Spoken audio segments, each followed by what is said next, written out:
കേവലം രാഷ്ട്രീയ മാറ്റത്തിനപ്പുറം പശ്ചിമ ബംഗാൾ മാറുകയാണ്.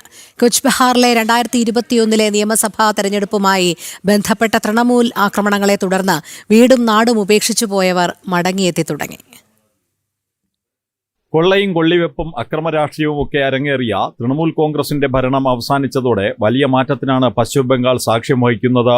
2021 നിയമസഭാ തെരഞ്ഞെടുപ്പുമായി ബന്ധപ്പെട്ട് തൃണമൂൽ കോൺഗ്രസ് നടത്തിയ ആക്രമണം പശ്ചിമ ബംഗാളിന്റെ ചരിത്രത്തിൽ സമാനതകളില്ലാത്തതാണ്. കൂച്ച് ബെഹാറിൽ തൃണമൂൽ കോൺഗ്രസ് അക്രമത്തിനിരയായി നാടുവിട്ടവർ മടങ്ങിയെത്തി. പോലീസിന്റെ ഭാഗത്തുനിന്ന് പോലും നീതി കിട്ടാത്ത സാഹചര്യമുണ്ടായിരുന്നെന്ന് നാട്ടുകാർ പറയുന്നു.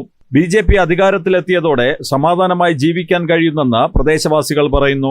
അതേസമയം സൗത്ത് 24 പർഗനാസിലെ നംഖാനയിൽ പ്രധാനമന്ത്രി ആവാസ് യോജനയുടെ ഗുണഭോക്താക്കളിൽ നിന്ന് വിഹിതമായി പിടിച്ചുവാങ്ങിയ പണം തൃണമൂൽ കോൺഗ്രസ് നേതാക്കൾ തിരിച്ചു നൽകുകയാണ്.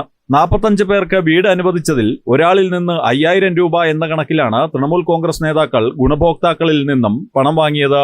തൃണമൂലിന്റെ ഉന്നത നേതാക്കളുടെ അഴിമതി കേസുകളിൽ അന്വേഷണം നടക്കുന്ന സാഹചര്യത്തിലാണ് പ്രാദേശിക നേതാക്കൾ കൈക്കൂലിയായും കോഴയായും ഒക്കെ വാങ്ങിയ പണം തിരികെ നൽകുന്നത്. ജനം, ഡൽഹി.